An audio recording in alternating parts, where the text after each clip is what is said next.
একজন লোকের বিয়ে হয়েছে। বউটা একটু আধুনিক টাইপের, সবসময় ফোনে ব্যস্ত।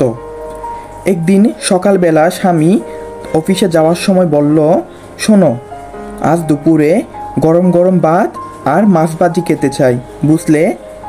বউ ফোনে ব্যস্ত থাকা অবস্থায় তার স্বামীকে বলল, ঠিক আছে, তুমি যাও। বেচারা স্বামী অফিসে গিয়ে ভাবছে, আজ বুঝি বউ ভালো রান্না করবে। দুপুরে বাসায় ফিরে দেখে খাবারের টেবিলে প্লেট সাজানো, পাশে একটা মোবাইল ফোন। স্বামী অবাক হয়ে বলল, টেবিলে ফোন রেখেছে কেন?